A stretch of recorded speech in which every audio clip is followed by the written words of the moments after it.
really do miss the days when you could just shoot a man for laughing at you.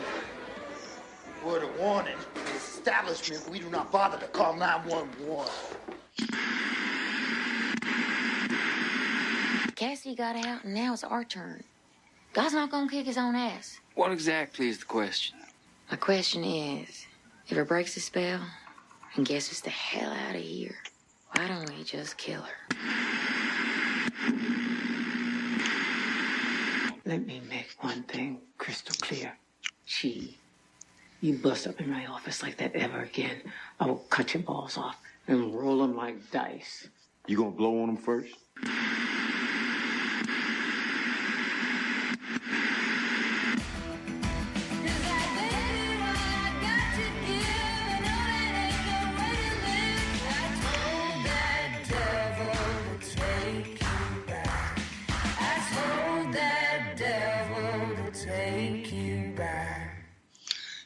Everybody, welcome back to the Fandom Zone. Yes, 2 episodes in 2 weeks. I know, right? That's crazy for us, right? It's crazy town. So yeah, welcome back to the Fandom Zone, everybody. New bobblehead. No, this is an old bobblehead. I've had this. Oh. This is an old one. Yeah, I've had this a while. I don't bring it out very often, but I've got it. Yes, this is my Daredevil Funko action figure, which I thought was rather appropriate since Daredevil season 3 is back. I know. Or premiered this past week. But yeah, so this week, this recording almost didn't happen this week, but somehow we got it together. Karen and pulling her life is the weirdest thing ever stunt again this week. Yeah, so our longtime listeners will probably won't be surprised to find out that, hey, Karen's on meds again, everybody. It's a pain med podcast, so welcome to Karen being just completely weird and loopy.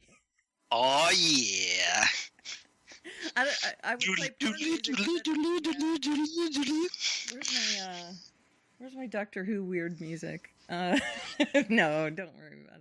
Okay, all right. Some sort of psychedelic something, I don't know. But it's, it's just standard Percocet. It's still making me loopy. It's a little loopy. That's okay. So Charles is in charge. Yes, I am in charge. So yeah. Not that I really hate that, by the way. Growing up. It's the first time I've ever done it. So. Yes, it is, and hopefully that will be the last, but that's okay. All right.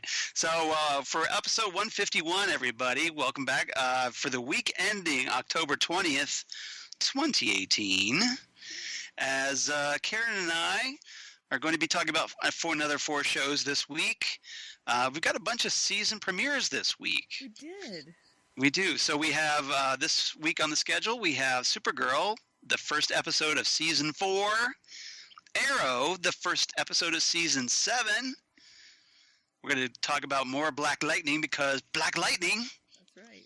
Hashtag because Black Lightning. Because Black Lightning. That's right.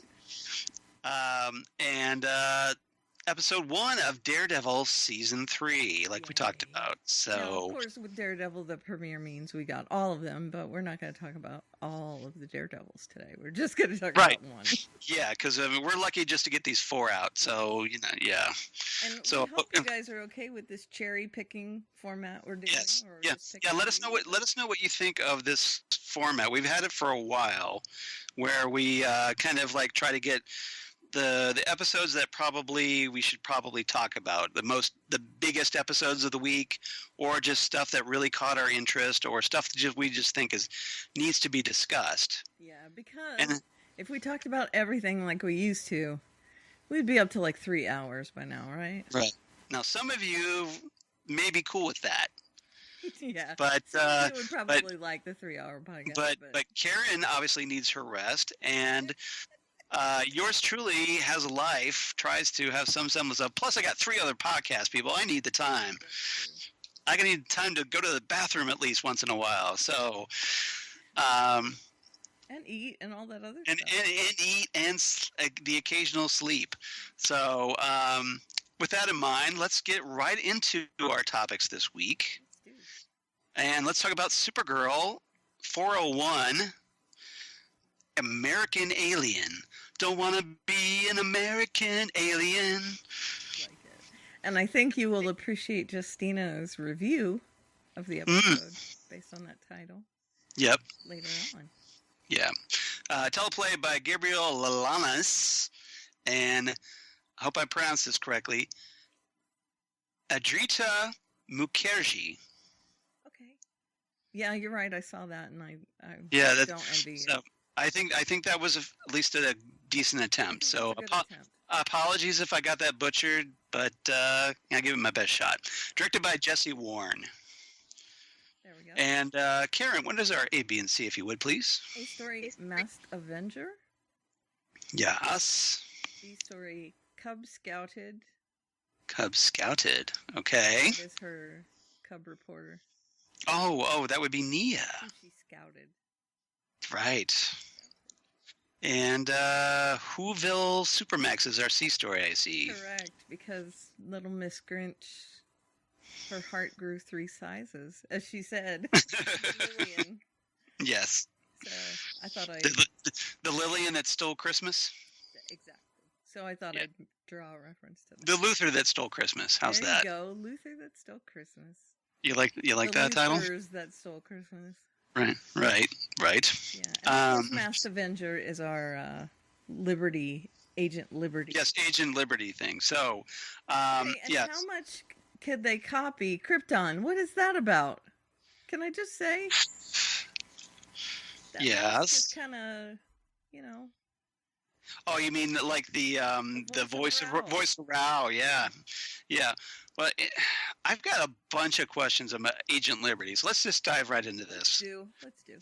So Agent Liberty is going to be played by Sam Witwer. Correct. For those who don't know, he's probably got some American fame because he was on the UK or the US Being Human, but he's been on a bunch of other stuff, and I'm trying to remember. I don't know if Karen, if you have his resume handy. I don't. His CV. But he has been in some other genre. Yeah, he has been a bunch of other genre type things. And this version of Agent Liberty is completely different from what they're doing in the comics. Yeah. Completely. Because in the comics, Agent Liberty is essentially like a more like sort of like Captain America type hero. And who was a good guy, or at least, tried to be a good guy. He was even part of the Justice League at one point, Justice League America. Didn't he take Superman's position? Yeah, because it was kind of like following, there was like after the Superman's death, Agent Liberty and some other members joined the Justice League. And this is when Dan Jurgens was writing and drawing the book, who, of course, also created Agent Liberty in the pages of Superman. And he was basically a good guy. Now here he's portrayed as the big bad of the season.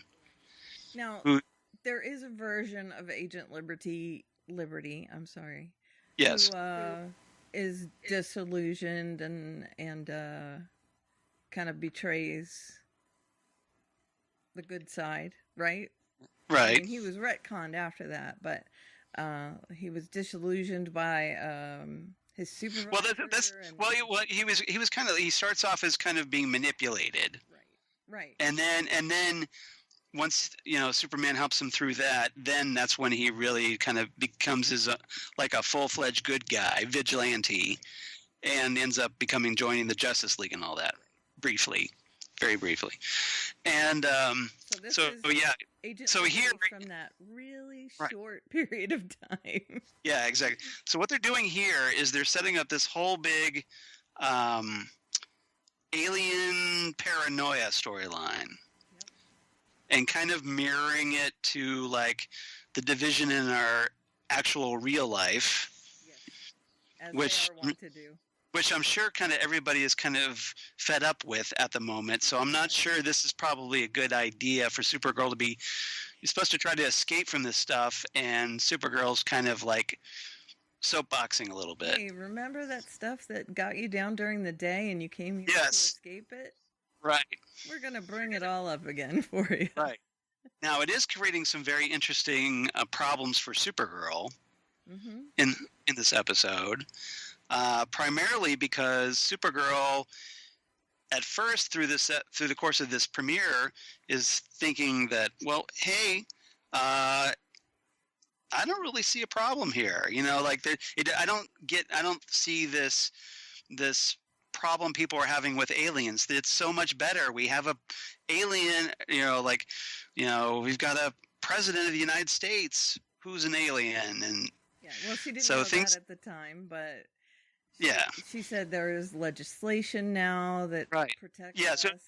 Exactly. So that, give it more civil rights. Yeah, so it's kind of a very naive white privilege kind of, or should I say Kryptonian privilege kind of attitude about this whole thing. Yeah. And not so much when it comes to the actual reality.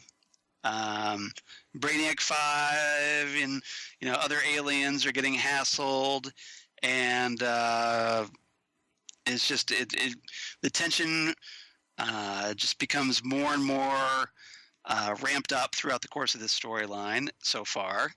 And they're even become so great that apparently they planned this attack on President Marsden's alien summit at Camp David. Correct. So I don't think they were trying to kill her. This big anti-alien movement. Right.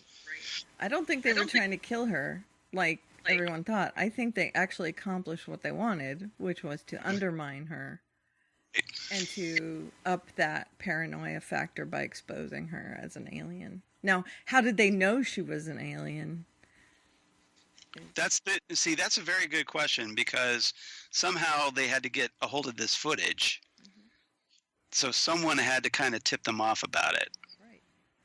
And now we do know that maybe it was somebody in the DEO that probably knew.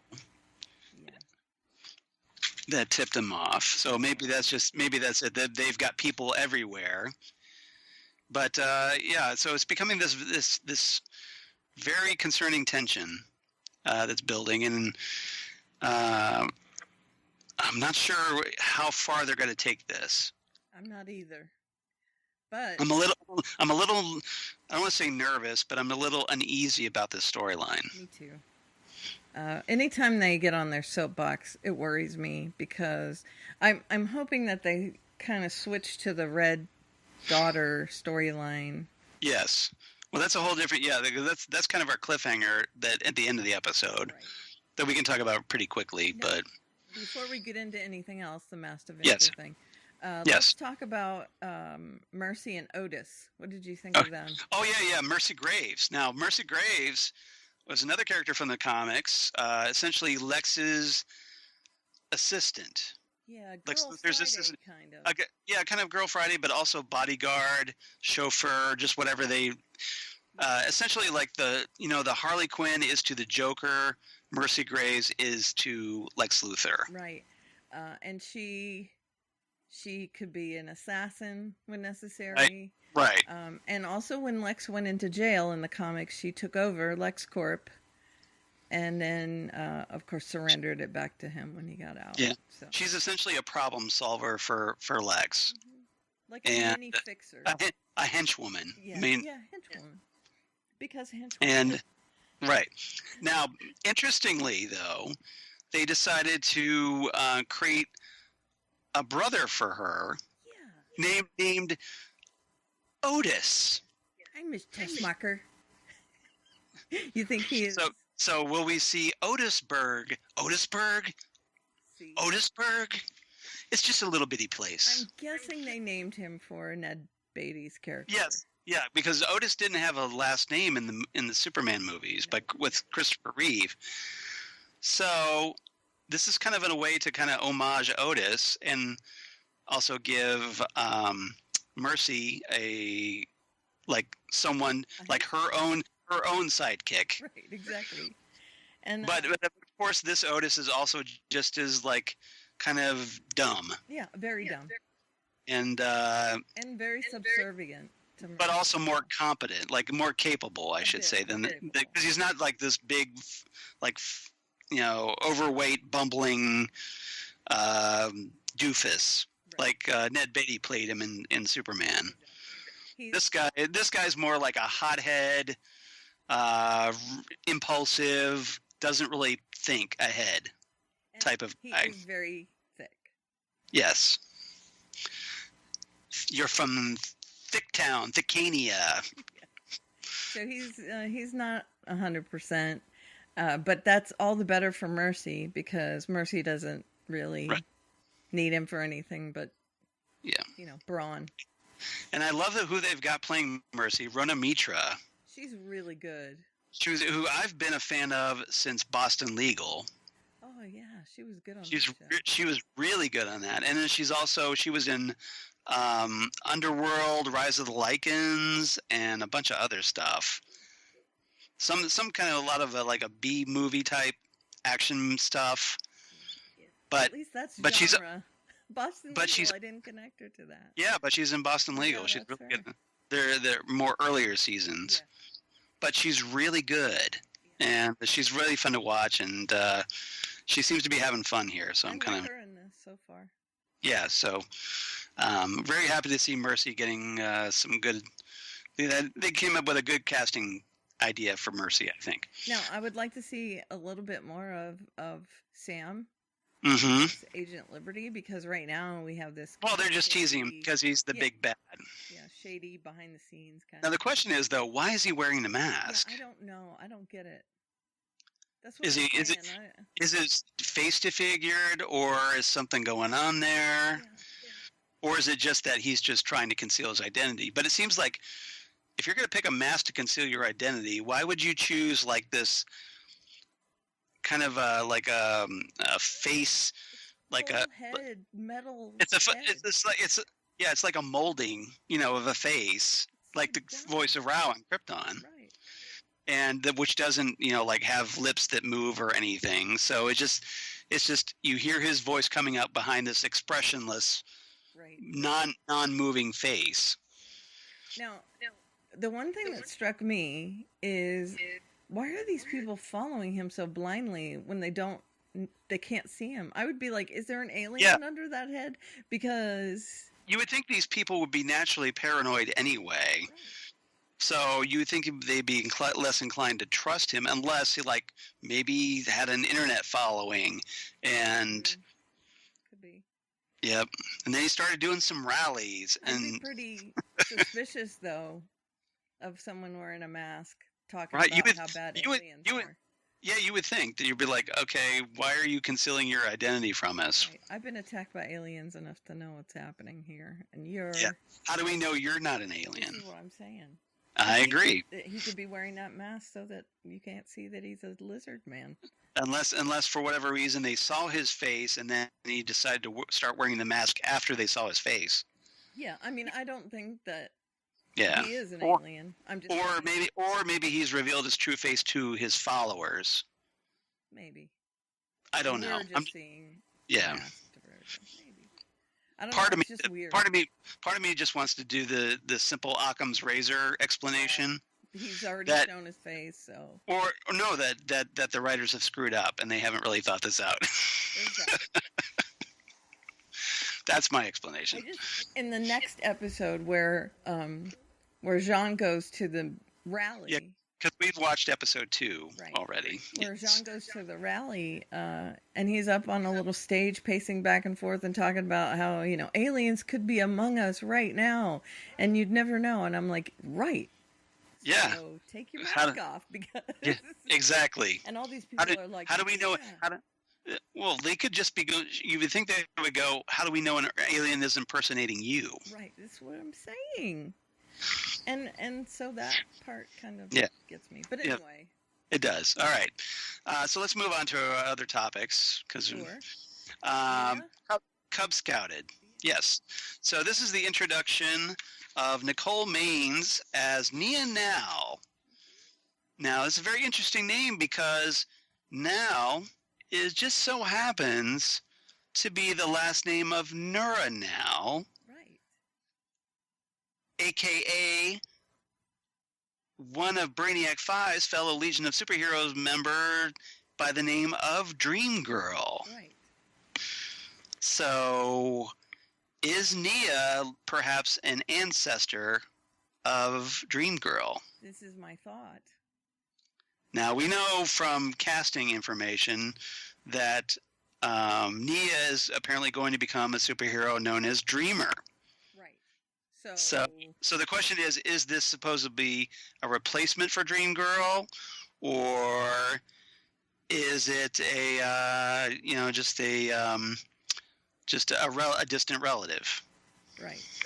Now, I would think that it, because of how they are with Legends, Right. that this is probably an ancestor.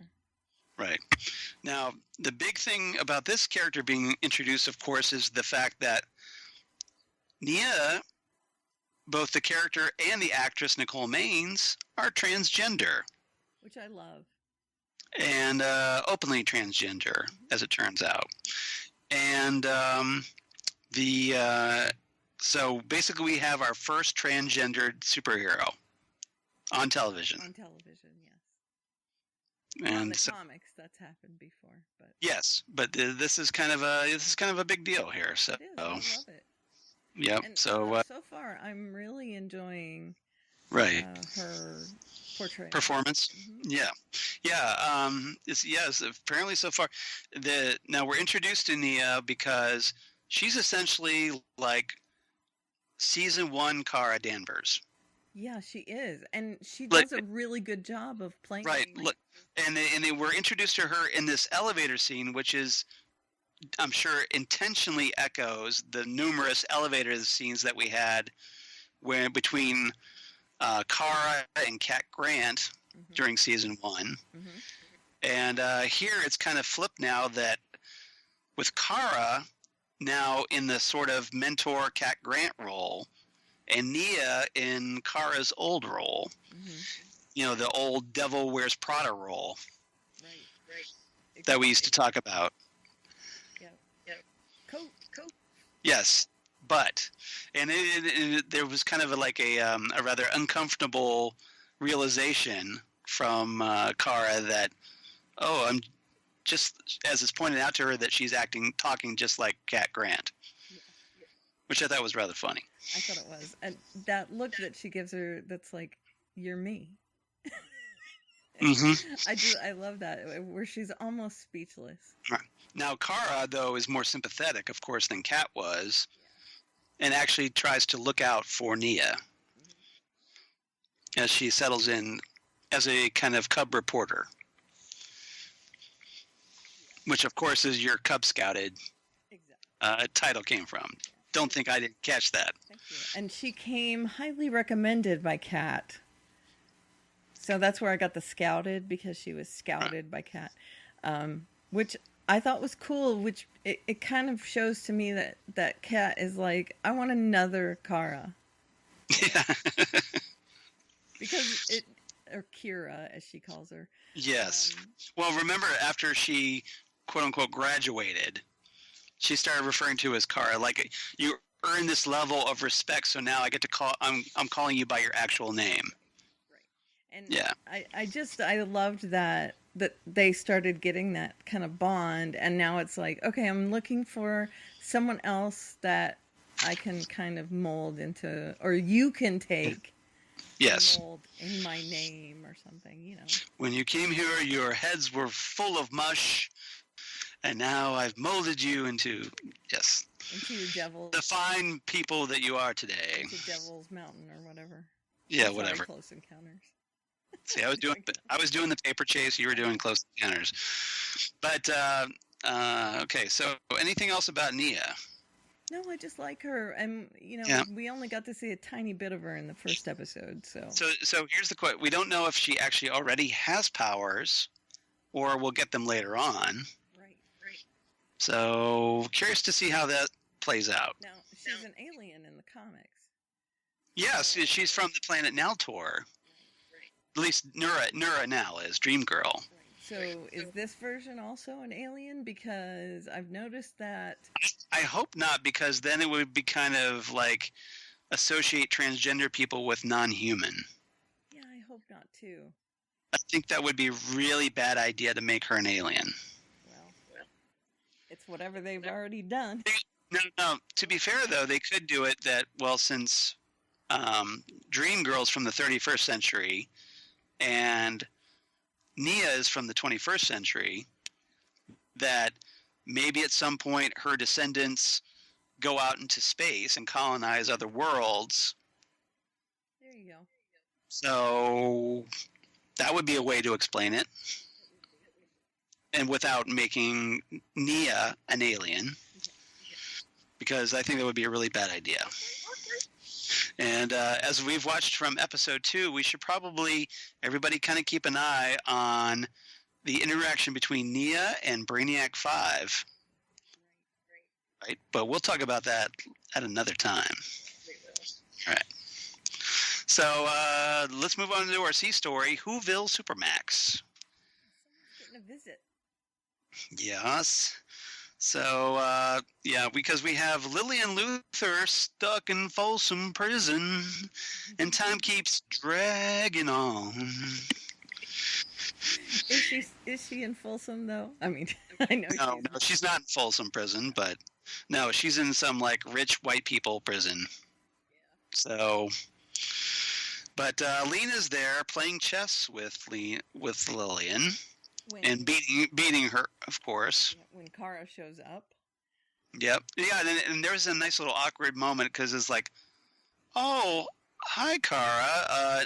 Did I not mention that I'm, like, seeing my mother regularly? Did I not mention that to you? Yeah, because, I mean, that could be trouble. Yeah. Right here in River City. With a capital T and, all that. National City, yes, with a capital N. And let's stop right there. Yes, yeah, let's probably do. So and with if you remember, with we left off with Lena Luthor. Wants to great friends with Kara, but really hates Supergirl all of a sudden. Yeah. She feels betrayed by Supergirl. Betrayed by Supergirl. So, which of course is going to create a really awkward moment. The moment which we know is coming when Lena finds out that Kara is Supergirl. When she finds out and or figures it out. Yes. I would like for her to figure it out because I would too, because Lena's supposed to be intelligent, as intelligent if not more so than Lex. Because glasses. Right. And I just don't think that's the best disguise ever, especially to someone like Lena, who is good friends with Kara, who you would think would notice. Yeah, well, so you'd think Lex would notice Clark Kent, but his ego won't let him. Right.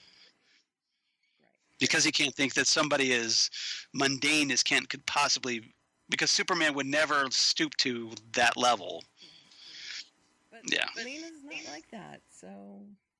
Maybe, yeah. So she already knows. Now, ooh. Lena I love that they're playing chess because Lena is playing another form of chess as well.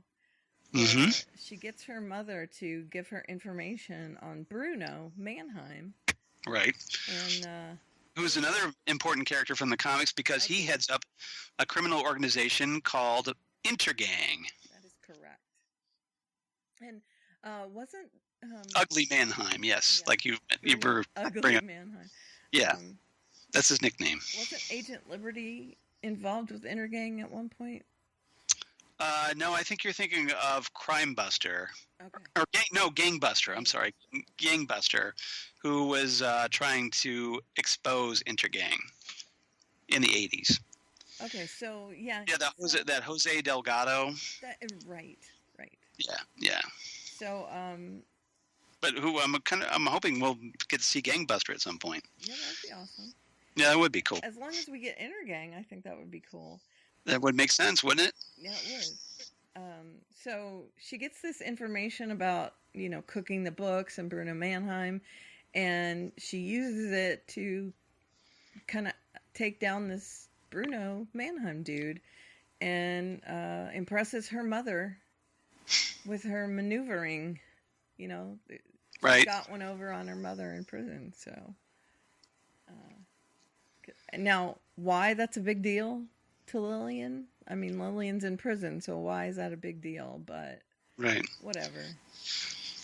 Now, one of the interesting things between the Luthers in this episode is that Lillian notices Lena is bothered by James's investigation because of his guardian activities. Yep. And so, and Lillian, at the end of the episode, we find out, makes a move to kind of make that go away. Now, the question is, what kind of price is she going to exact from her daughter for doing this? That she did this because, you know, or what will Lena think when she finds out what happened? And I think she's already figured it out, personally. She's not naive about her mother, and she is intelligent. And can I just say, we're already starting in with the secrets. Yes. So, because this is a CW, we love secrets at the CW. And apparently that creates drama. Yeah. We don't, but they do. We don't do actual drama. We do forced manufactured drama. Yeah. So, yeah, we have some secret keeping between Lena and James. Yeah. So, of course, how will that go over? Not very well, probably. Exactly. Yeah. Yeah. So, yeah, that's... Is that pretty much our episode? I think so. I'm sorry, I'm so listless today. No, that's okay. You know, you're medicated, as we've talked about, so... I just want to tell people. Yeah. It makes for a much more interesting podcast. Does it? So I don't think I'm alone in that opinion. We've talked about this. Not. Everybody loves it for some reason, and I don't know why. Yeah. Because you're more entertaining. Because you're it's not that we're making fun of you. It's just we're enjoying this stream of consciousness from Thank you. I appreciate that. We're not laughing at you. We're just laughing at what's coming out of your mouth. Yeah, I know. We hope we want to laugh with you, not at you. I don't take it in a bad way at all because I would hope I'm loopy. I know how I get on medicine, but yeah. So anyway, for the record, we have this on recording now, so that when you snap out of this, and if it comes up, we've got this on. This recorded for documentation. This is not one I will be listening to later. It makes me cringy. I will. Yeah. Okay. Good. Well, I got to do my quality control, right? All right. So, anything else about this episode before we move on? Then, at the end, they do show us Kara in some sort of facility. Yeah. Oh, yeah. This is the doppelganger. Doppelganger. Yeah, I got to get that doppelganger audio file from Twin Peaks, where he goes, doppelganger. And then and this is where they're apparently in Kasnia, where Kara's doppelganger that was kind of teased at the end of season 3 is kind of in a tunnel below ground. Mm-hmm. And the question is, what is she up to? And we also learn, and I don't know how this is going to play into anything, but that Clark/Supergirl is on Argus. You mean Superman? Argo. Superman. You said Clark/Supergirl. Clark. See? Medication. He's on Argo. Argo City. Argo City, yeah. Yeah.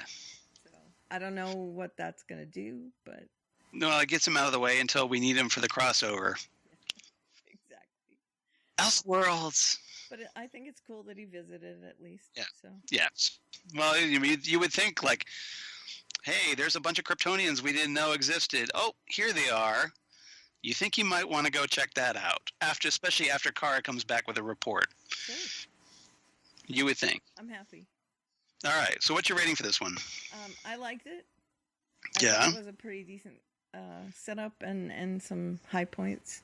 I give it 8.5 nonchalant bar conversations because Jean keeps like going places and doing things where he's like pretending to try and figure out what's going on, but he's like, hi.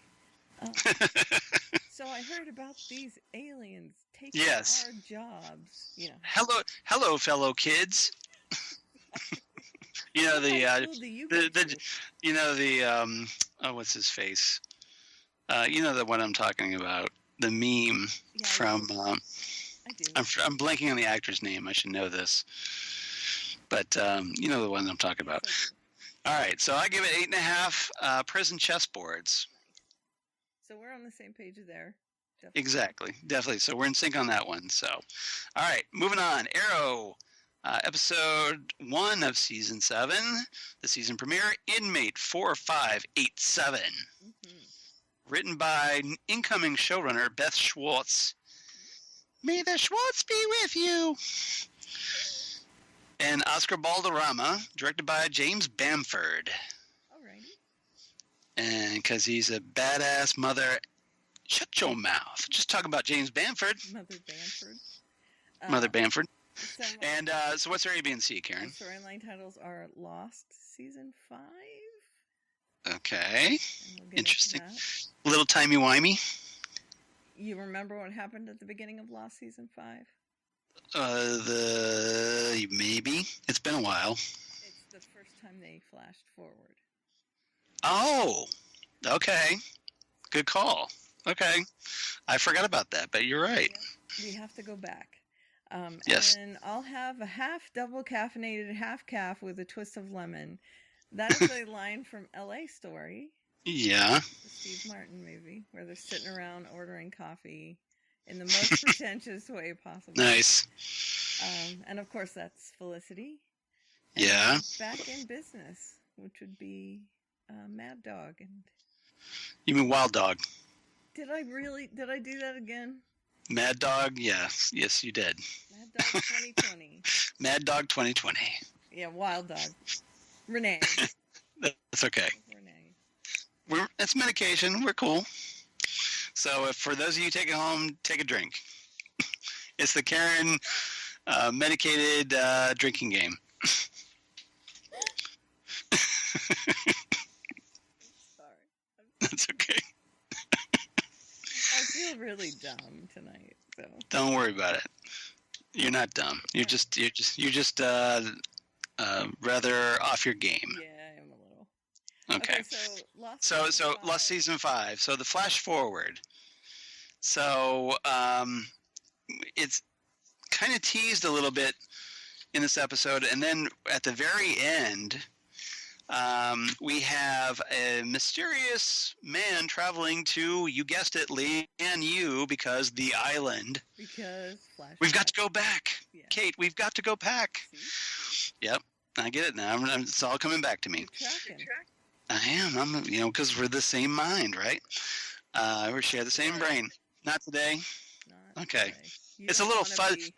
It's a little fuzzy for me today. Yeah, you don't want to be in my head today. That's me. Seriously. Yeah. Dangerous headspace. Bad news. All right. So, but yeah, this mysterious man ends up being revealed ultimately as dun dun dun, the grown-up version of William. Mm-hmm. As in like Wooden William that we talked about last year. Well, he's played by a more adult actor in these flash forwards, and so which kind of leads us to think that, well, I guess William won't be killed off anytime soon. You would assume. Logically. So Oliver Queen's son, yeah, and he goes to meet someone on the island. Now, Karen, who does he end up meeting? Roy Harper. Yes, and so we have an older version of Colton Haynes returning as Roy Harper, the now older Arsenal. That's right. Because he's wearing his Arsenal jammies. So he has gone to Lian-Yu. Now the question is why? Yeah. We don't know yet. And we don't know why either of them. Far too early. We're not giving much information, but it's an intriguing tease, I think. It is. Now, are they trying to... One of the things I was thinking is they might be trying to make him into this alternate version of Connor, maybe? It's possible. You mean Connor Hawk? Yeah. Yeah, it's possible. Maybe he's going there to train. This was my thought. Yeah, that maybe Arsenal trains him. That's interesting. That's a good... I hadn't considered that theory. That's a good theory. I'll give you that one, because I think that's a really good idea. All right. So very cool, though. Question is, where will they go with this? And I am intrigued by it. Where Okay. normally I would. Well, normally we've talked about this with Arrow under the control of Wendy Miracle and Mark Guggenheim. No longer showrunners because, hey, the ratings went way down. Yeah, so they've decided to try to make a change. And so we'll see where it goes. I'm willing to give Beth Schwartz the benefit of the doubt here. Me too. And I like I said, I was intrigued. I kind of dig Yeah. the fact that we're getting a little bit of a Yeah. fast forward and that it's William. Right. Well, it's finally doing something interesting with William, who's basically, we've talked about this, one of the more boring characters, if not the most boring character on Arrow. Agreed. As a kid. Now that he's older and going to be interacting with Roy, that's got some promise. We'll see where it goes. Yeah. I can't wait, actually. Yeah, I can't either. All right, so we'll see where it goes. So let's move to our B story. I'll have a double caffeinated half calf with a twist of lemon. See, I can read that too. Thank you. And it also reminds me of. Because I wasn't sure if you could do it twice, to be honest. I don't know if I can. It also You want to try? reminds me of Surge. You want to try it again? I'll have a half double decaffeinated half calf with a twist of lemon. Nice. Well done. Would you like a cappuccino with a twist of lemon? Just a twist. Just a twist. It reminds me of Surge from what is it? The Eddie Murphy movie where he goes to Beverly Hills Cop. Oh, there you go. Bronson Pinchot. Yeah, that Eddie Murphy Beverly Hills movie, the Beverly Hills Cop movie. Okay, come on. I'm just teasing you. I just thought it was funny. Oh. All right. Oh, I'm sorry. now you made me feel bad. Oh, okay, so this is Felicity in Yes. Tech. Yeah. So Felicity is now a prison widow, practically. Mm-hmm. She Oliver voluntarily turned himself over and pled guilty to being Green Arrow, In order to save everyone else. outing his identity in order to save everybody else from prosecution. Mm-hmm. And apparently we find out that prosecution deal is very tenuous. Yeah, no kidding. And with the implication that we learned from Dinah, who's now taken over as the new Detective Lance. Mm-hmm. She's the new Quentin, everybody. Yeah, no. How did that happen? Yeah, right. Well, we've time jumped a little here. We don't know how long Oliver's been in the Slammer, or do we? Months. It hasn't been years. Well, it has to be because there's been some significant developments in everybody's lives. Yeah, but she is like a rookie cop still. Well, no, she was a policeman in the other city. She was a detective because she wasn't a uniformed officer, so it's not like she was a rookie cop. Right. But She was a police detective. New in Star City, Yeah. comparatively, and then Well, if you think about it, all the other Star City cops were dead. That's true.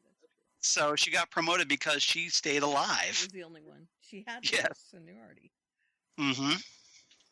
That's what I'm talking about. So by union rules, police union rules, she had the seniority, so she got to be captain. She had 6 months under her belt, so Yep. Which is longer than everybody else still alive. So it is Star City.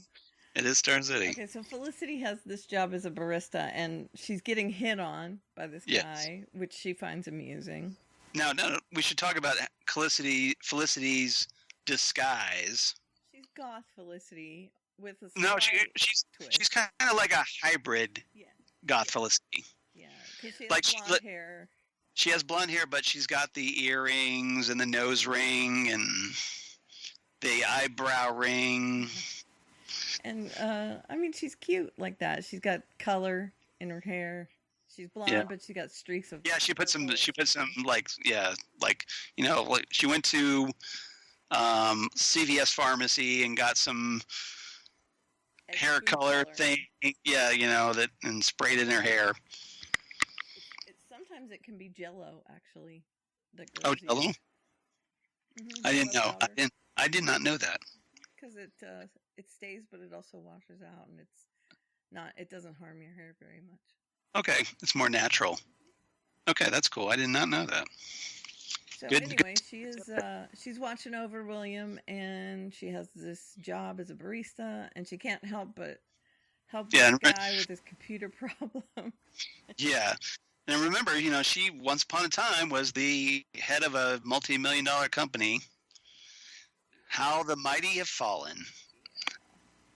Now, I'm guessing she still has money because... But she still has this really swanky apartment. Right. That's what I was going to say. She's got to have money. It's just... She's not struggling. The job is a front. Right. I guess.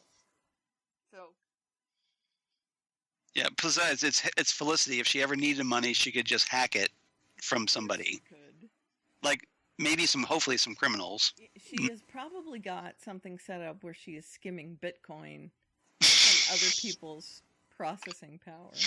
Yeah, or just where you get like a penny here, a penny there, but it adds up. Just like that. Exactly. Yeah, exactly. Yeah, that whole scheme. So she's getting the rounding, like a rounding. She benefits off of a rounding algorithm. Right. Something like that. Skimming it. Just, yes. Taking it from people who don't notice. So for all you aspiring embezzlers out there. Well, if you haven't seen Office Space, then... Yeah, that's true. That's exactly. Like you're giving them a huge thing. It's in a movie, but how much money? Yeah. What? I that movie is so amazing. I love that. I need to watch it again. Well, I wouldn't exactly say I'm missing it, Bob. It's a good day to be a gangsta. You've been missing a lot of work. Well, I wouldn't exactly say I'm missing it, Bob. Yeah, we could go down the whole rabbit hole of Office Space quotes for a good next 15 minutes. So we probably want to spare our listeners that. Let's not do that. Okay. All right. Yeah, so she's doing this, and she's frustrated, and yeah. So she's struggling, and she's worried about Oliver because pretty boy's in the slammer, and kind of getting a very expected rough reception. In Supermax. And I love that we're seeing these characters that we saw before. We're seeing some of the characters that we're familiar with. Right. Villains from other seasons that he put in his prison. Yeah, so they bring back some... so you're right. So they bring back characters like Michael J. White's Bronze Tiger. Michael J. White, of course, very famous for playing Spawn, and also... Black Dynamite. That's right. I like him. Dynamite. Dun, dun, dun. Which is a great movie. Everybody should watch Black Dynamite. And Danny Brickwell, played by Vinnie Jones. Yeah, so Brick from the comics, once again played by Vinnie Jones, a.k.a.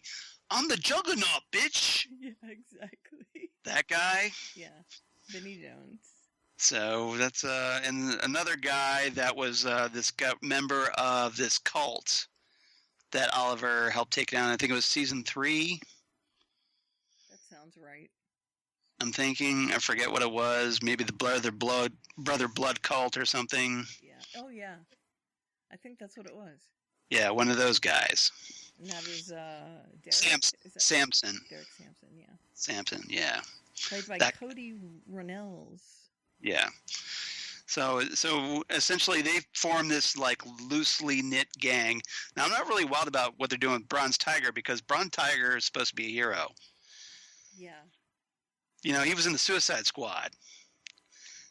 Which he was here, but here in this continuity he's more of a villain in the Suicide Squad. To be fair, Suicide Squad is made up of ex-villains. And also some heroes, right? Keeping the criminals in line. They're doing that hybrid. Yeah, I know. It's not a full retcon. It's a. I just don't want to see him being evil. I want to see him being good. Retcon. Yeah. I'm hoping that that it's all a front by Bronze Tiger, and he's actually will help Oliver. It might be cool to see. That would be cool. I don't know if they're going to do that though, but we'll see. So essentially, they want him to join their gang for this reason. Apparently, Oliver ends up getting one of their guys put in solitary. Mm-hmm. So they've decided, well, we need a replacement, and you're drafted. But he won't. So they kind of put the squeeze on him because there's this little wimpy guy that's in the cell next to him that's trying to become Oliver's friend, and Oliver's just like, you don't want to be around me because everybody around me gets hurt or killed or whatever, which is true. It is true. And, but I kind of need somebody to protect me, this guy says, and that's not me. I'm going to do my time, and I'm going to get out of here. So he's just trying to just get through it as fast as he can by good behavior. And as a result, they try to put a squeeze on him by kicking the crap out of this little guy. Yeah. Now, one thing that I thought was hilarious. And then little guy calls him like a coward for not helping. Yeah, so he's just like, oh, you. So you can stand up to the Green Arrow, but. Right. Yeah. Right. You can't stand up to these other guys. I think he might be a plant. I think so too. I think it's all part of he's in on it to try to manipulate Oliver. The question. To keep him in jail or something. But they really did kick the crap out of him pretty good. They did. So that's commitment. That's commitment to let yourself get the crap kicked out of you, like that. Agreed. Although that may have just been a side effect of him being there. He may not have. Yeah, maybe his superpower is that he can heal himself easily. Maybe. Now, I don't know. One of the things I found amusing is Mm-hmm. that Oliver uses, when he does go all ape-s, all over these guys at the end. Nice catch. Thank you. He uses a copy of The Count of Monte Cristo. Yes. Which is about a man who is wrongly imprisoned. Right. And gets out and makes money and then exacts revenge upon those who imprisoned him. So it's a metaphor. Get it? Is that foreshadowing? Is that like incredibly hitting me over the head with a foreshadowing? Yes. Apparently it is. That would be my guess. And then there's Renee and Dinah. Right. Who are clashing right now because Renee is frustrated by the lack of law and order, where Dinah is trying very hard to toe the line. And Renee's been kind of like, he's been keeping busy because he set up like this self-defense class, like for some neighborhood people. He's got like a makeshift gym with some really old ratty punching bags and whatnot. Right, and his daughter's aged a bit as well. Right. Yes. So I'm thinking like maybe a 6 months to a year has passed. Yeah, I would assume it's over 6 months. Yeah. So maybe 6 to 8 months, probably. He's really frustrated because nothing is helping in the Narrows. Yeah, crime's getting worse again because, of course, there's no Green Arrow and vigilantes fighting. Right, because what's going on? On vigilantes. And so when this new Green Arrow shows up, right, he decides he's gonna war dog. I'm just gonna pick a new word every time. Wild dog. Yeah. Okay. I see what you. I'm doing that every time now. Yeah. He junkyard dog. There we go. He decides to join forces because we do see him. Yeah. Yeah, well, Renee wants to get back in action. He's kind of like encouraged by this guy. Mm-hmm. And Dinah's trying to tell him, look, we don't know who this guy is. And not just that, but she has a no tolerance policy. Right. When it comes to vigilantism. She warns him like, hey, if you get back in the game and you get busted, we could all end up back in the slammer. Right. Because of that aforementioned shaky deal. Right. All of us will go to prison, not just right. You. Yes. Yeah. And yeah, she is giving him the beatdown verbally, and then when he does this, and he gets the money. Okay, this is one thing I didn't like, is that they steal money from these thieves. Right. They're like the Robin Hood now. Well, they're using, the money that criminals take, and they're putting it back to good use. For themselves. Because... Renee gets up buying some new gym equipment. This is what I'm saying. It's not like they're using it. They're not giving it back to the people that it was stolen from. Well, they are. It's used to help the people that are taking a self-defense class. Right. So he's using it to bolster up the kids in the neighborhood. Yes. And all that. Right. To make them because he knows that they feel like why am I here? This gym sucks. Well, it does. So he does something about it. And he's like, okay, I'll upgrade the equipment, and maybe that'll encourage you to stay with the class.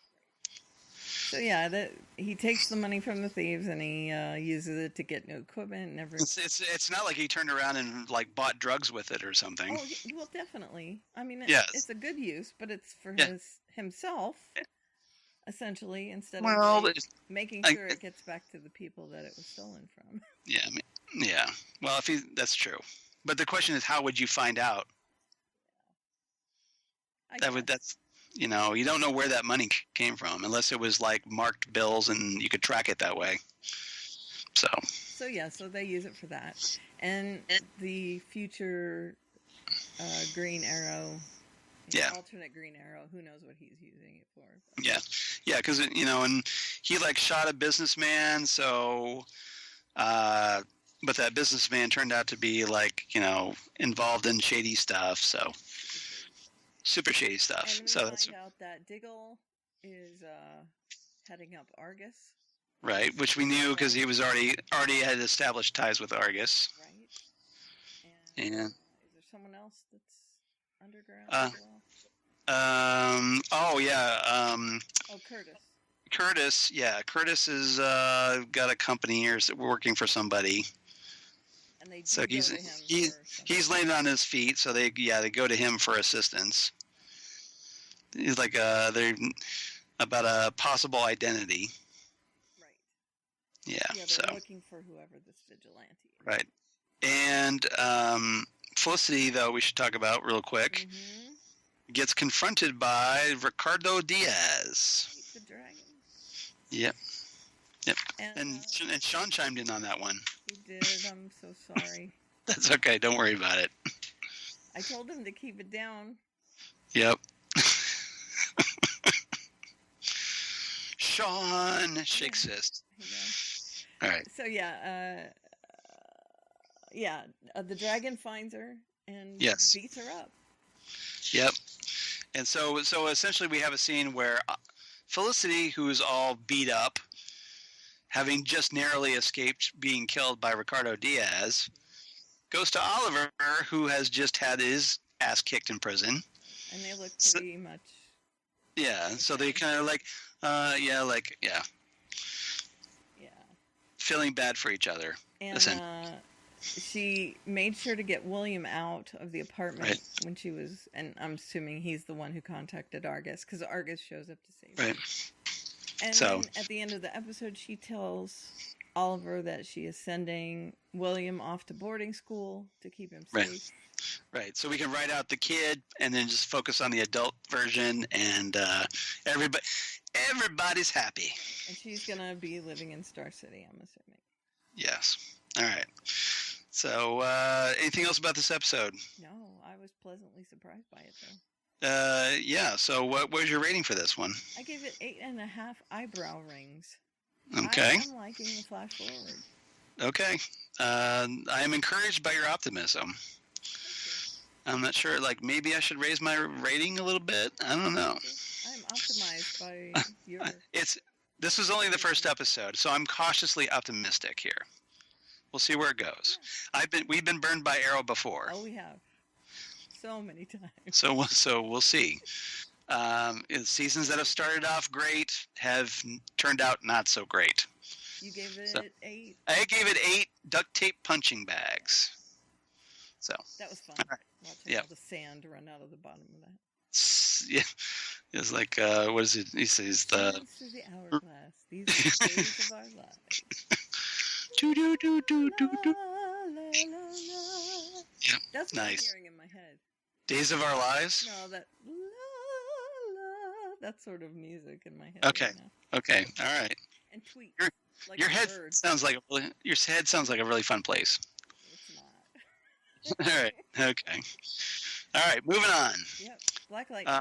Black Lightning, episode 2 of the second season.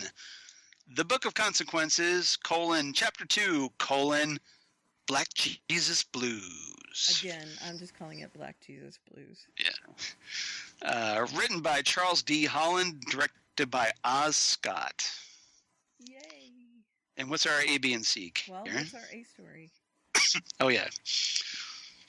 And the wind cried, Wendy. It's more of a nice soft. So that's a nod to Jimi Hendrix, because we're both, as it turns out, Jimi Hendrix fans. So and this is referring. Well, we'll get into our B story, I should say. What's our B story? I ain't training him. You ain't training him? Jefferson is told that he has a new successor. And, Right. From what he learns, I can imagine he doesn't want to train him. Yep.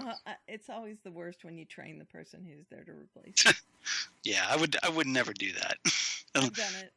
You've done it because they tell you that you won't get your rest of your paycheck or whatever. Exactly. If you don't. And our C story? We have a couple. This kid pisses me off. That's Yeah. Issa, is that the Isa. boy? I think maybe Isa. Yeah, maybe. Retirement home horrors. Okay. He wants me back. And Sugar Mama. Okay, so we have like a C, D, E, and F Well, story. They were all part of the show. Yeah, I know. All right. So let's talk about the C stories. First of all, Okay. we have Issa. Yeah. Elsa, whatever. Whatever his name is. He's going Issa. to the Pierce household. Yeah. Uh, So it turns out Isa or Isa has truth powers. No, He he's be- the kid who was in the body bag and He was in the pod. No, he was in a body bag being dragged outside of the school or whatever. Oh, And okay. he awoke out of the body bag. Oh, that's okay. All Sorry, right. everyone. Right. So, You're right. You're right. He goes to live with the Pierces because they were keeping him like a prisoner, and what's her name? Didn't like it. Lynn, Thank you, Lynn. you're welcome. I'm bad at names normally, so today. That's okay. Excuse me, That's okay. So they basically have this family dinner, like, hey, let's sit down and everybody have a good time, and then all of a sudden everybody kind of starts sniping at each other, Right. and just calling each other out on things that happened or their true feelings, and so we discover that Isa or Isa has this power that he can't control that makes people tell the truth. Like essentially, he's like a walking, talking scopolamine. There you go. Nice. Scopolamine. You like that? Yeah. Which is truth serum. Yeah. True serum. And he does it by, when someone looks at him, they're compelled to tell the truth. Right. Right. And usually it's whatever inner thoughts you don't want out, Yeah. which are usually angry or, just not good. So, his girlfriend who would stand by him normally is saying, "You're a monster. I don't want to talk to you." Yeah.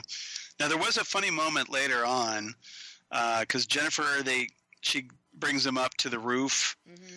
so that she can blaze one out Yep. and light up. And Worked a heart up there. oh yeah, she's like, don't you look at me. Okay, turn away. Turn away. Yeah. Don't you effing look at me. And then when she sends him back inside, she's like, "Okay, so I'm not up here," and she shows him the joint, like, Right. "Get Right. it? I'm not Yes. smoking this." Right. Yeah. This never happened. Yeah, exactly. These aren't the joints you're looking for. God, nice. All right. Yeah, Very nice. so I thought it was cool that he and Jennifer kind of bonded. Yeah, and it kind of made Jennifer, I think, feel a little bit better because somebody else was having problem with their powers. Right. And she because helped him figure out how not to force those powers on someone else. And I think she feels just so out of control of right, her own powers that makes her feel a little better. yeah, But she helps him out. Yeah. And speaking of, on the roof, yes, she gets a up visitor. on the roof. She gets a visitor, and it is Khalil, Right. who is a little dissatisfied with his new position. Yeah, Jennifer needs to stay far away from Khalil. I agree. He is bad news at this point. Super bad news. More bad news after you've watched episode 3 this season. Oh, that's not good. I haven't seen it yet. I have. So, yeah, Tobias is not happy with Khalil because Khalil, he was blaming Khalil for cyanide being killed. Yeah. Well, essentially, yeah.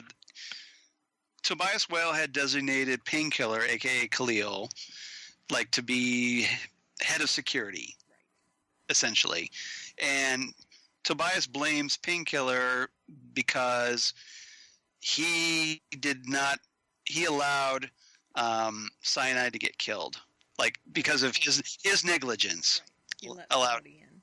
Yes. Yeah. Kara Fowdy, yeah. So Khalil is not happy. He kind of wants to get out of his bargain with Tobias. Yeah, this deal's getting worse all the time. Yeah, and he tells Jennifer that, but Jennifer is getting mad, and in getting mad, her powers are starting to surface. Yeah, because she has a temper problem, and she's not really keeping control over her burgeoning electrical powers. Mm-hmm. Her light powers. And when she is up on the roof with Khalil, her powers start to manifest. She turns away, like she told Isa, whatever his name is. Yeah. Turns away and hides it from Khalil and pushes Khalil away. And says, so what point does Khalil find out that Jen has powers? And rats her out to Tobias. Right. We know that's going to be the scenario. Right, and which of course will tip off Tobias that Jefferson is Black Lightning. Which will probably end in Tobias's death. You think? I'm assuming. Well, there's been an interesting development in episode 3. Okay, spoilers. That's not that he doesn't die in episode 3. No, I know, but okay. I'm teasing it. I didn't tell you a thing. Okay. I just said there's an interesting development. That told you nothing. Except for that it's interesting. Yeah. What do you want me to say? It was boring? No. Okay. All right. I'm just teasing it to make your anticipation build. Like, I got to see this episode. I want to see it already.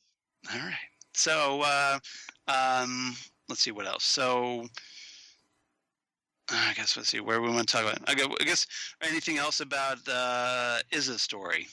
No, I'm good with this story. Okay, and all right. Khalil's story. Okay. Speaking of Tobias is tying up some loose ends. Right. And he pays a visit to his friend brother. Marcellus. Where's his brother? That's his brother. Oh, is it his brother? Yes. Oh my goodness. So they talk about killing Alvin Pierce. Right. And which is Jefferson's father. And Tobias ends up snapping his brother's neck. Right. He says, "Remember what we did to." Yeah. And then when he. So he's really tying up loose ends. He is. And of course, it reminds us that Tobias is much older than he appears. Yep. Marcellus is older too. Yeah. Yep. But for whatever reason, Tobias doesn't age as fast or is much younger. It's on that medicine or whatever that he takes all the time. Serum. Right. Yeah, exactly. And then there's a storyline where Anissa approaches a singer at a party and they start a casual relationship. Super casual. Yeah, but as it turns out, her ex Grace isn't too happy about it. Who was serving bartending party? Yeah. Yeah. So I mean, even worse. She's not only is she rubbing it in that she's moved Yeah. on, she does it Right. when Grace is like a waitress or whatever. So some more tensions in Anissa's relationship with her ex Grace. Yeah, it's not great. And Anissa is like super chill about this relationship. Yeah. Well, we'll see what happens. I'm not going to say anything more. Don't say anything. I won't. We'll see what happens. Now, Jefferson is told that he can't be the principal of the high school anymore if they want the high school to stay open. Right. And Yeah. So the deal was that he's going to get replaced by a guy named Mike Lowry, and Mike is a white dude in a predominantly black school. Yeah, and Jefferson has a chat, and he realizes that the board needs him to go in 100% on all this, but he is not happy about it. No, so they essentially tell him that if he wants to stay, he's got to play ball and kind of make the transition easy. Right, and hopefully, I'm guessing they imply hopefully that he'll ease the way and make it so that the students and the parents accept this guy. Yeah. Now he does gather at the end of the episode. He gathers everybody in the auditorium at Garfield High, and he tells them about his resignation. But he says, even though I've resigned, I'm going to still be around at Garfield as a teacher. Right. So he'll probably be back teaching history. It makes me wonder whether he told the board that or not. And he's going to use that as, hey, you want me on board with this 100% thing? Then I got to stick around. And when he's leaving the stage, a student stands up and leads the entire auditorium through that "Where's the future?" chant. That was actually kind of touching. It was very motivational, kind of like that "Stand by Me" type. Exactly. Inspirational speech. Oh, Captain, my Captain. Exactly, the "Oh, Captain, my Captain" thing. Yes. So the students are standing behind Jefferson no matter what, and I'm still thinking at some point the students are going to stage a protest to get Jefferson reinstated. I'm assuming that's what's going to happen. Because, come on. Yeah, because that's the only real good way to get him back in as principal. Now, they may just leave him as a teacher, but... And, of course, the parents would have to be on board with that, too. Because exactly. Right. Now, the main story in this episode, which we haven't talked about yet, is that a boy in the Stasis pod, he wakes up, breaks out, kills a scientist, and also lets out another pod teen. Yep. What is it, blue light baby? Another blue light baby? Yeah. Now, are you talking about in The Wind Cried Wendy? Yes. Okay. And the wind cried Wendy. And so now here's a little trivia thing. Okay. They've introduced a character named Wendy, and she has wind powers. If you're a fan of the Outsiders comics, or Batman in the Outsiders comics, you may recognize a certain character named Windfall, who was a member of a group known as the Masters of Disaster that ended up rebelling against her sister New Wave and the other members of the team, and ended up joining the Outsiders later on. Her real name was Wendy. That's right, Wendy Jones. So is this Wendy Hernandez going to become Windfall? I'm thinking yes. That would be awesome. She And so we're one step closer to an Outsiders group on Black Lightning, you guys. She joins with her sister. Yep. So let's kind of add this up. Okay, so we've got Black Lightning, we've got Thunder. Yeah. We'll probably have Lightning here not too long from now. If we have Windfall, and maybe Grace, True. and we know that Looker's down the pike as well, Right. from Casting News, as essentially Black Lightning and a bunch of female superheroes. Yeah. Unless they form their own group without Jefferson. Yeah, it's in order for his daughters to have Right. arch enemies, I guess. But well, the Outsiders won't be their enemies. I hope not.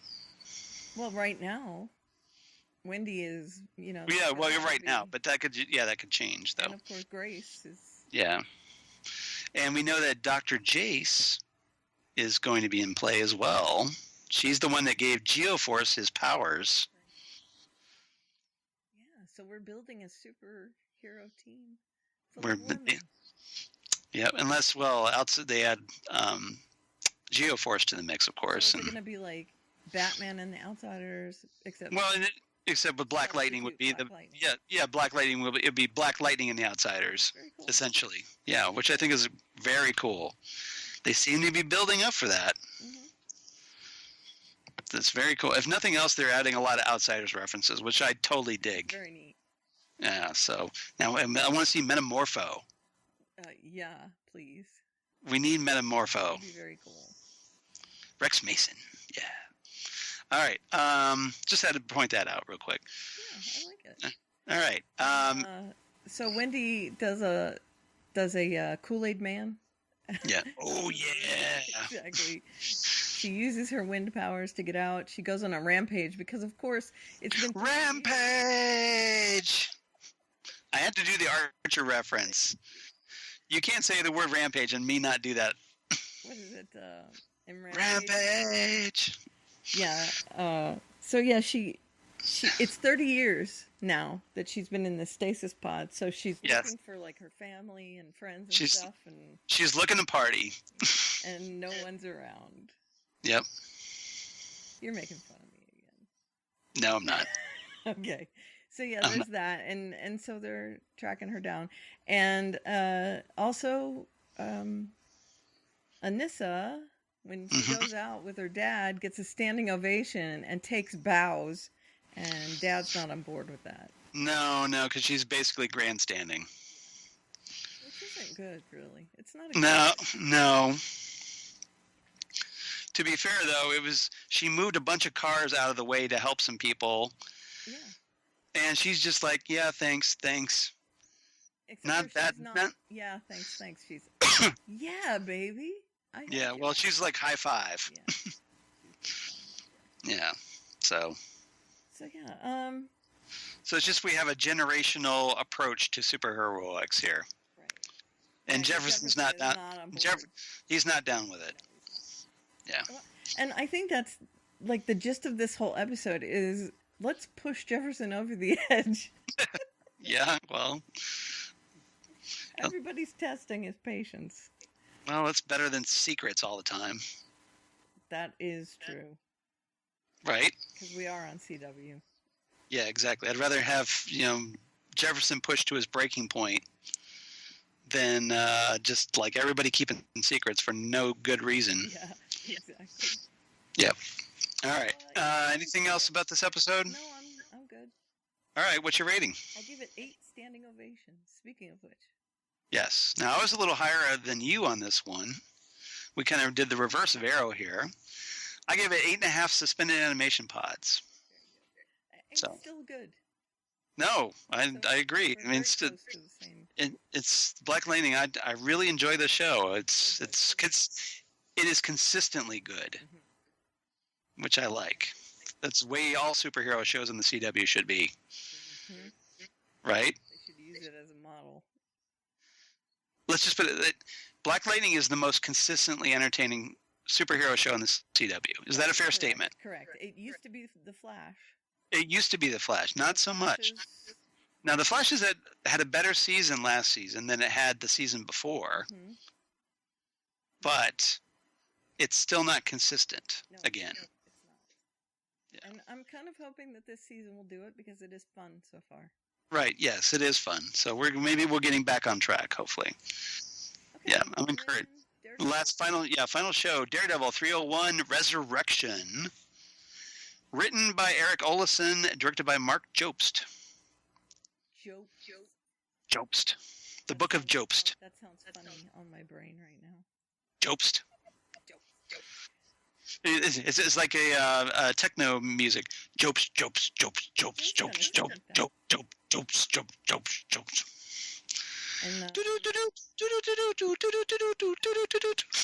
Now you're really making my brain spin.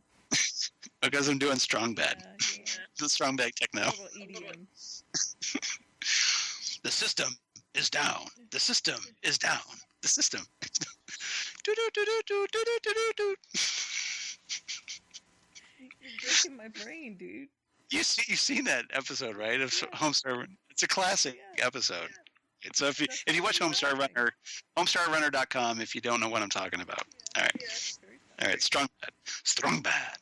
All right. So this is now what's our A, B, and C? I should just dive right into that. Yeah, because we've lost the track. I was ready to dive in. I was like, oh yeah, we haven't done the A, B, and C yet. What's our A, B, and C? Sorry, the reports of my death.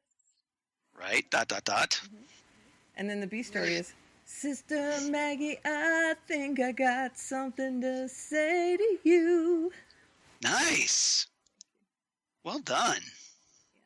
Yeah. So you're not totally you're not totally out of it. That was pretty good. That was pretty strong. Yeah. And I'd say that it's not noticeable. Okay, good. So you're good. You're pretty on point. The C story, let's make a deal. Right. Let's see what's behind door number 3. The bars. Yes, exactly. And that's Fisk and Ray Nadeem. Our good agent Ray. Yes. So the reports of my death, ... ellipses. As we pick up from the following of the events of the Defenders limited series, where Matt Murdock as Daredevil hung out with Elektra as an entire building collapsed upon them. Mm-hmm. Down deep under the ground, where because of all the hand shenanigans and whatnot. And you would think a building would be enough. Right. Nope. And we actually get a little flashback of what happened after the building went down that we hadn't seen in the Defenders. We see Matt plummeting.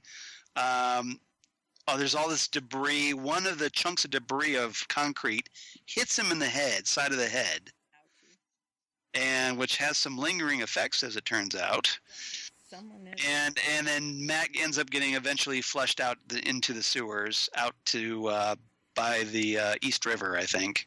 Yeah, a seedy town where he's found by a taxi driver. Yeah, just happened to be there, and he ends up being brought to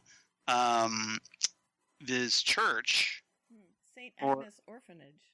Oh, I'm sorry, St. Agnes Orphanage, which is where he was raised, following his blindness at the hands, and this is where he met Stick and all that, following his accident. Yep, and of course, the father Paul, who he chatted with off and on over the last couple of seasons, is there. Right. And Sister Maggie. Now, Sister Maggie. Yeah, Sister Maggie's a very important character in addition to Father Lantum. Correct.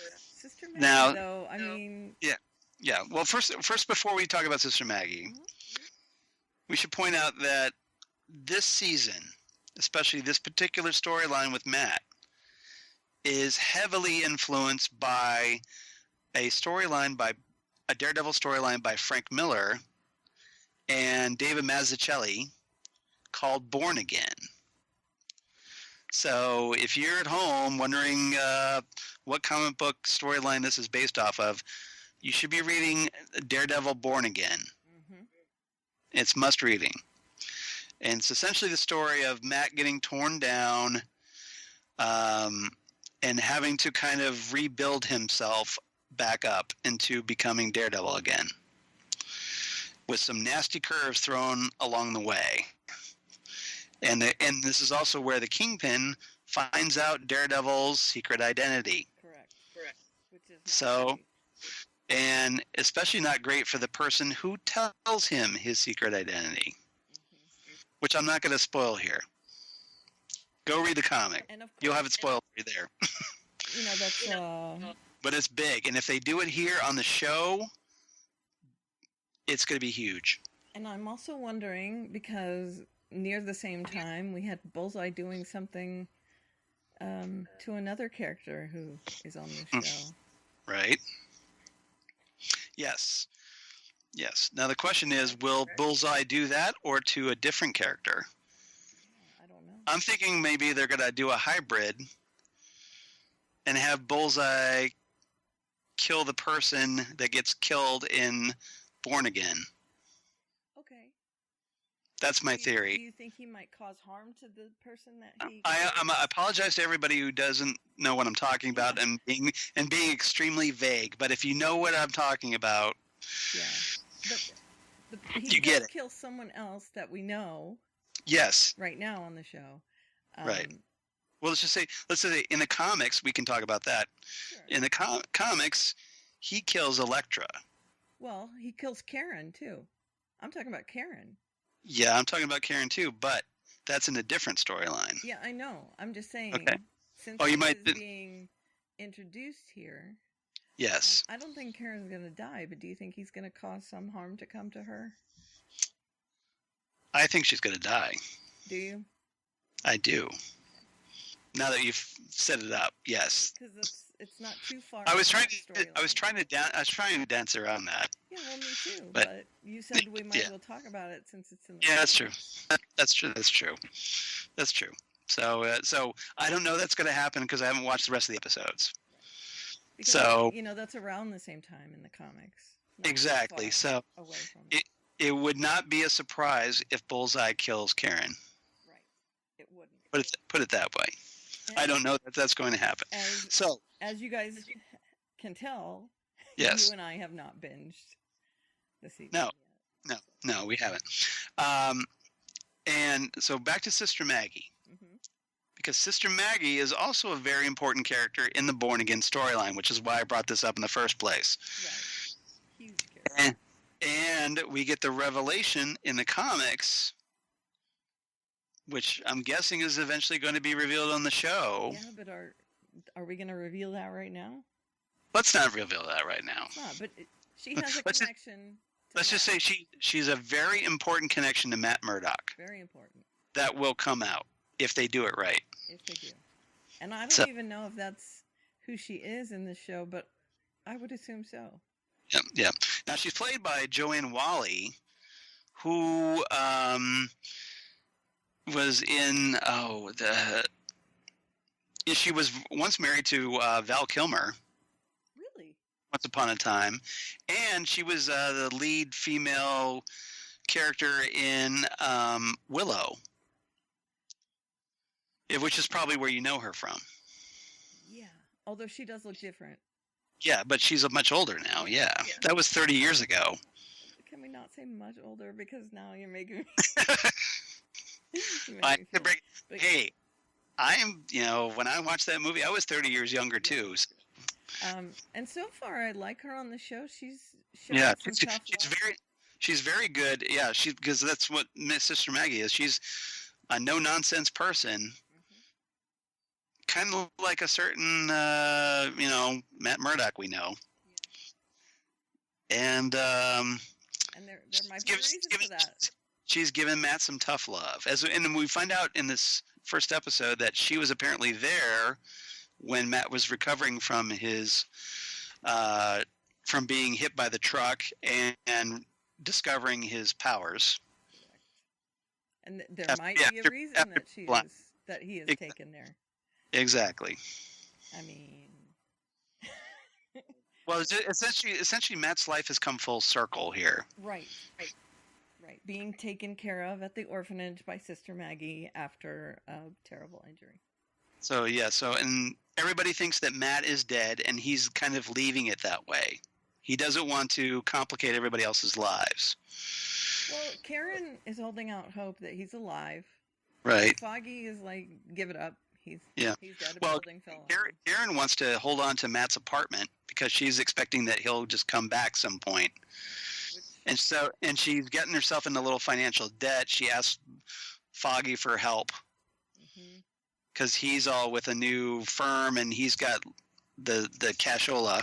Mr. Richie Rich. Mr. Richie Rich with his lawyer haircut now. No, he needs to, well, but it makes sense because, hey, he's a top attorney. He needs to look like that. I just like the old Foggy. I agree, but and so does Karen, I'm sure, like the old Foggy.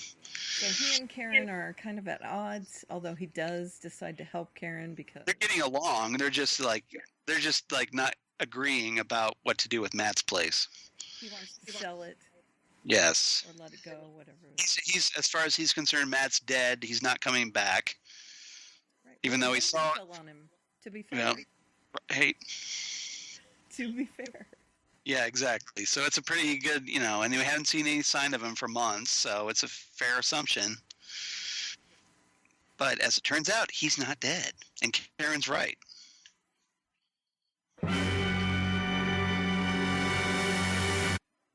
No, I thought you were going to be like, okay, say that again, and me say Karen's right. Yeah, I was going to say Karen's always right. Karen's always right. That. Yeah. Yeah, so there's that. And then we meet Ray Nadeem, who's an FBI agent. Right. Now this was interesting because this was kind of like a random character that just shows up at the end of the episode, and you're like, what is this all about? How does this connect? Right. But there is a connection, as we find out eventually. There is. For a few minutes, though, you're like scratching your head going, what does this have to do with anything? Right. Now, Ray is like, he took a lot of time off, and he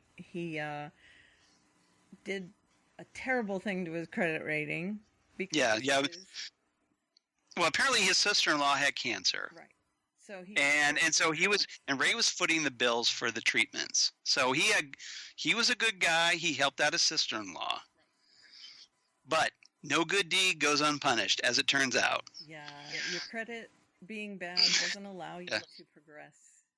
Apparently, because we find out that Ray works for the FBI, and the FBI tends to frown upon promoting people that have really crappy, shitty credit ratings. Well, because it leaves you open to like people bragging. Yeah, you can exactly. You can be manipulated or easily corrupted. Shall we say? I understand why they would do that. Right, and I do too. So he decides he's going to make a big move in order to get seen by his bosses, and he decides he's going to go make a deal with Fisk in order to maybe get some. Well, I don't think he went looking for the deal. I think what happened was they showed him going in to look for a raise. Right. And his boss told him that that's not happening because of your finances.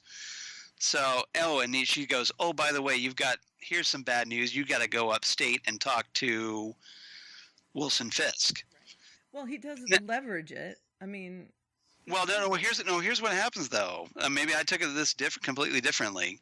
So he goes there thinking that Fisk isn't going to do anything. He introduces himself saying, like, look, and I know that you're not going to tell me a thing. So why don't we just say this happened and call it a wash? It seems to be like the crap job that everyone right. gets Right. given. So, however, as it turns out, Kingpin has been doing some thinking about his situation and is deciding maybe prison life isn't great. And not just that, but he wants to keep Vanessa safe.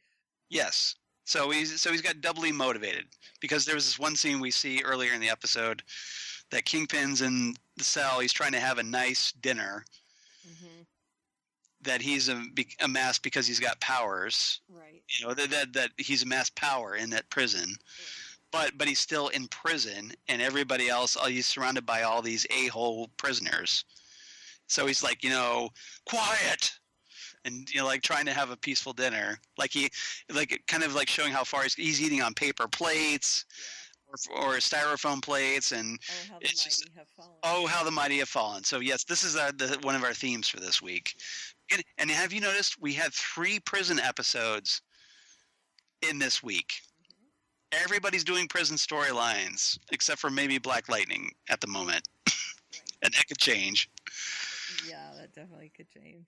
So, but for right now, all the superhero shows are doing prison storyline. The pods. Yeah, that's true. That's true. But so anyway, back to Ray. Mm-hmm. He Fisk once decided, I want to make a deal. Mm-hmm.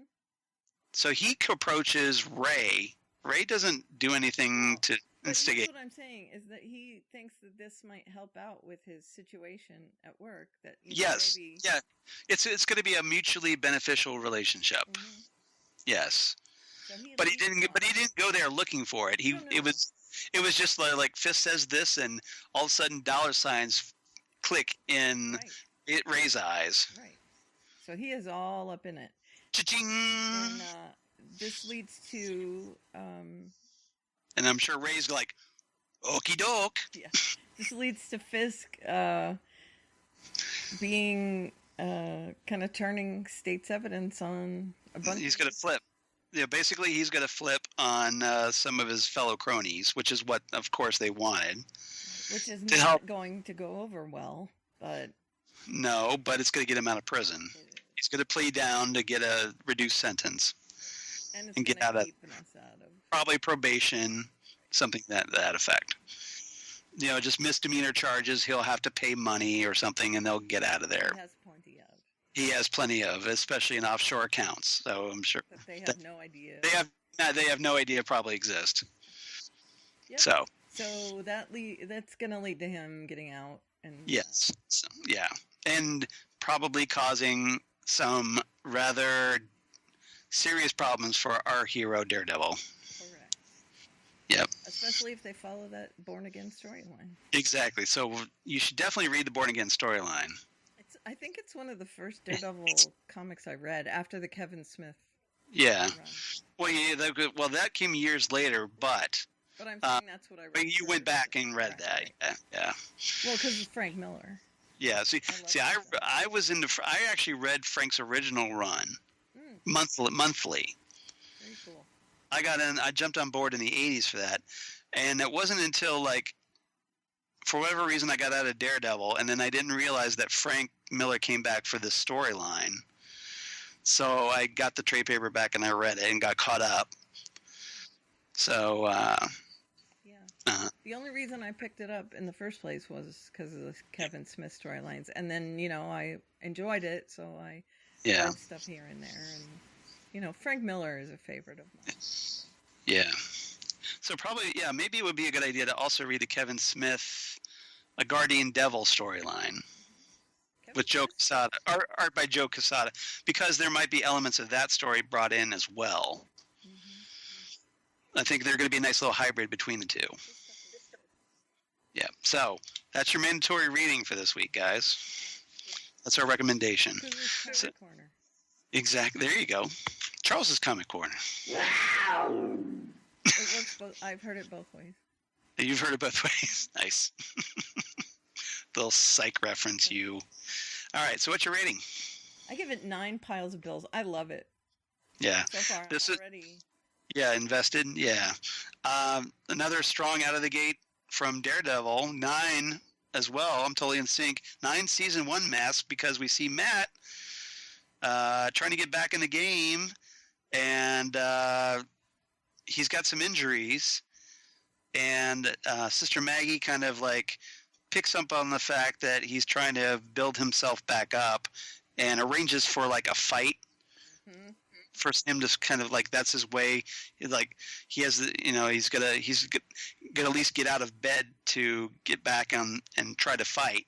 He has some problems because he has this inner ear because of the concussion that the debris gave him. His quote-unquote power. So he's still struggling a little bit, But he does do a little neti pot action and kind of blows out his sinuses, which I can relate to, and blows out a big chunk of blood out of his nose, and is like, "Oh, hey, I can kind of super sense again." Kind of. Not sure how that worked, And but okay. He wears the old school bandana. Yeah, black around man. his Yeah. face. Yeah, so he tries to go out and test himself, and also I think also kind of like after he gets his ass kicked, opens his arms up like he's ready to die, and he just sits there like expecting, because he made a comment earlier that he wanted to go out as Daredevil. He didn't want to die in bed. He wants to die fighting. Can you say born again any more than the crucifixion? Well, and he had the outstretched hands. Right. He was doing a martyr thing. That's what I'm saying.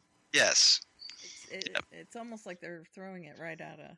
Well, and the episode title is Resurrection, after all. So yeah, lots of Catholic metaphors here. And I enjoyed it, and I can't wait to see more of Sister Maggie. By the way, especially knowing what we know about her. She is definitely a character to watch, everybody. So go to Wikipedia if you don't know what we're talking about. Exactly, but go buy Born Again. I agree. And read the hell out of it. It's good. Pick it back up again. Yeah, I recommend it. It's been a long time. Get a good time for a refresher. All right, so do we have Justina feedback? We do, and I have it on the tablet this time. Yes, I can hear it. Yay! Let me play it. And by the way, when I went to edit it, it sounds a little choppy. I don't know why. So my apologies, Justina. I don't know why it sounds choppy, but this is what it sounds like. So here we go. All right. Hi, Karen and Charles. Another super week of Super TV and premieres. I don't want to be an American alien. Okay, so seriously, I've had that stuck in my head ever since Karen mentioned that I'm made of steel. Points. It seems as though life is tough for aliens in America, but they brought up a valid point that Kara has it easier than some because she looks so human. She was pretty petulant to John in this episode, but I think it's because she's sort of angry at him for taking on this peaceful path and leaving the DEO.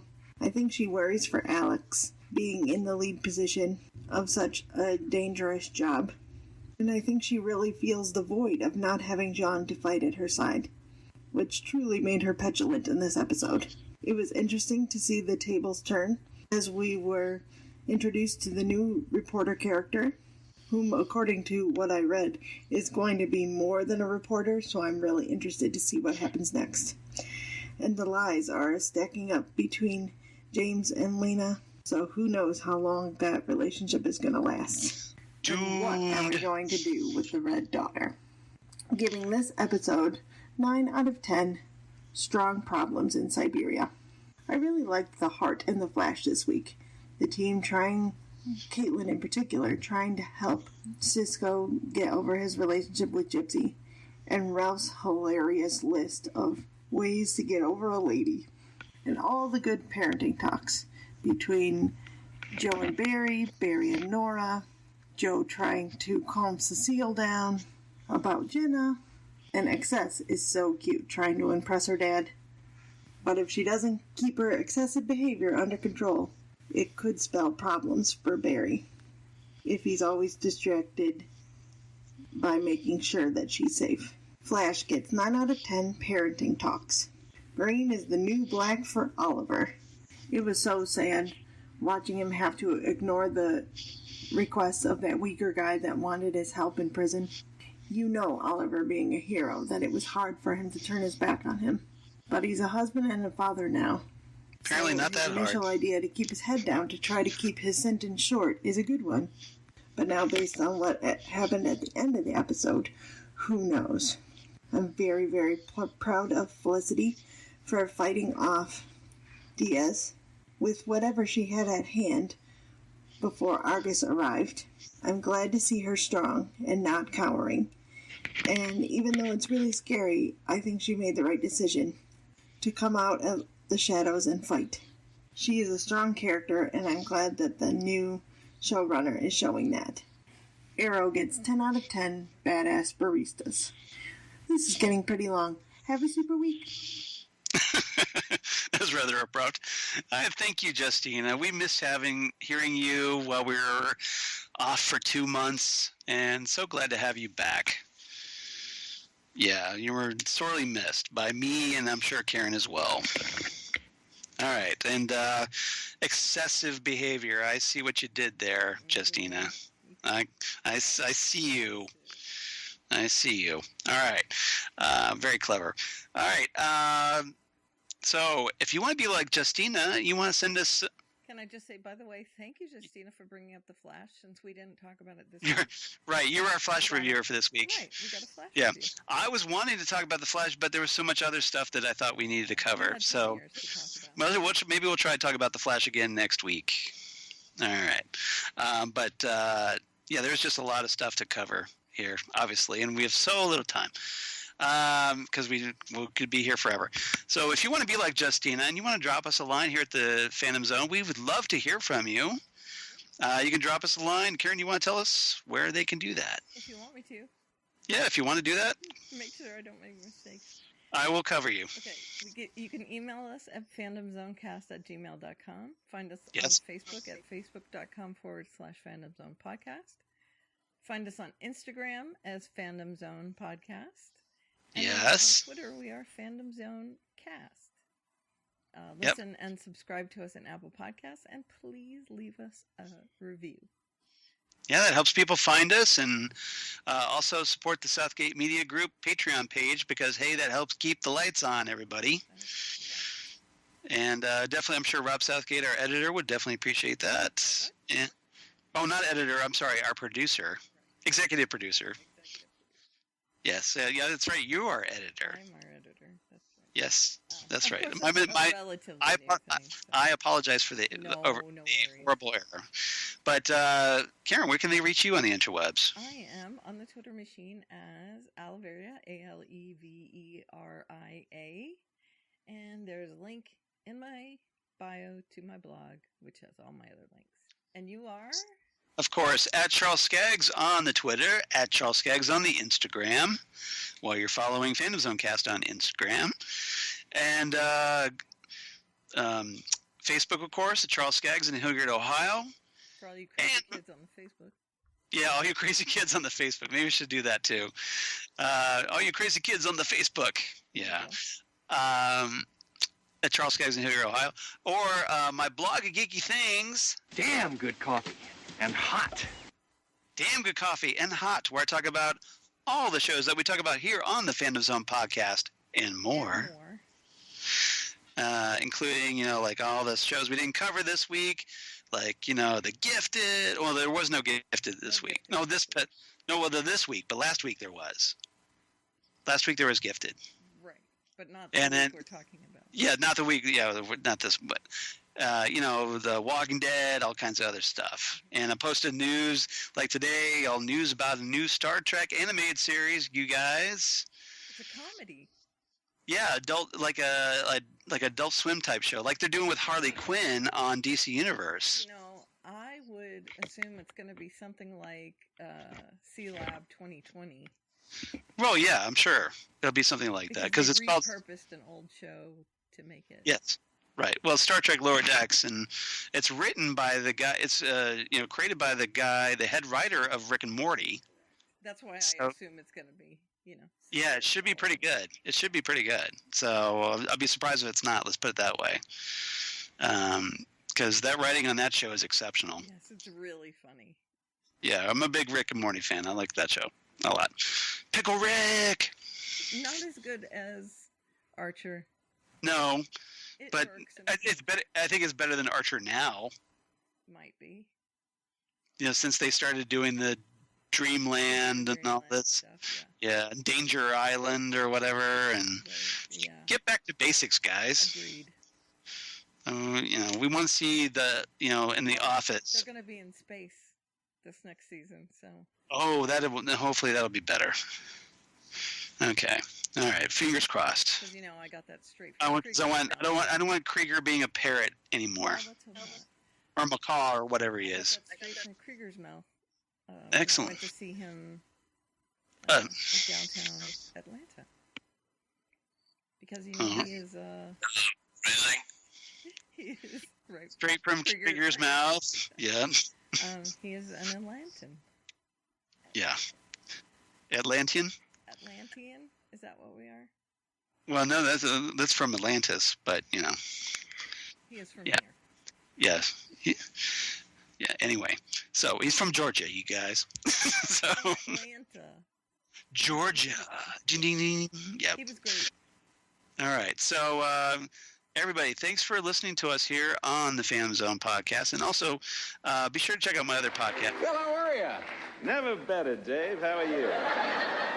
You look a little different. You have something. You have like a little man. I just want to say it's a drawn-on mustache, Dave, because of my weirdness. I have a drawn-on mustache. You didn't play it out though. No, I didn't. It's too long. You cut it off. All right. But yeah, so also check us out on Next Stop Everywhere, the Doctor Who podcast, guys, because Karen and I are talking Doctor Who these days because Karen is now an official partner in time. That's right. I'm having such a blast there. She's got equal billing, you guys. I love it. And we love having her there. It's so great. Just our past episode that we recorded over the weekend, that we had a legitimate reason for Karen's perspective. That is exactly correct. And it was sorely needed, I thought. Jesse Jackson, our co-host, I'm not sure he was over thrilled with that. No, but I don't think he was.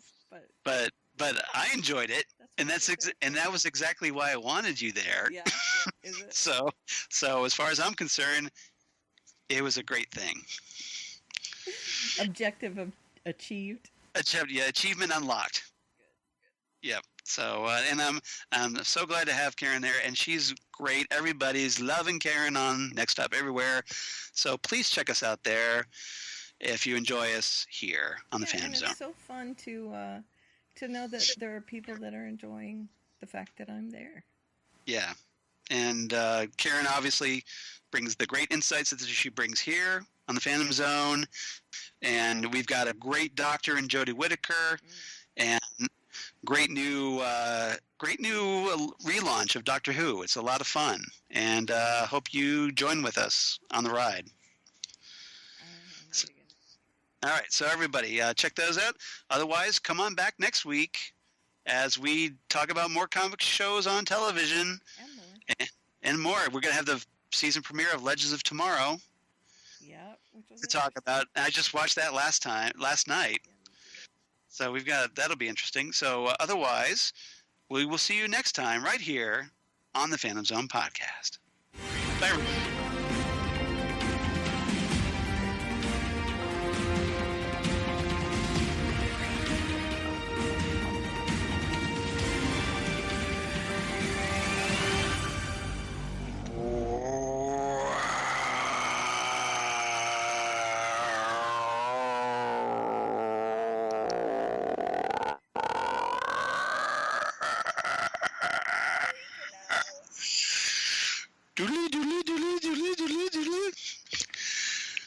Bye, everyone.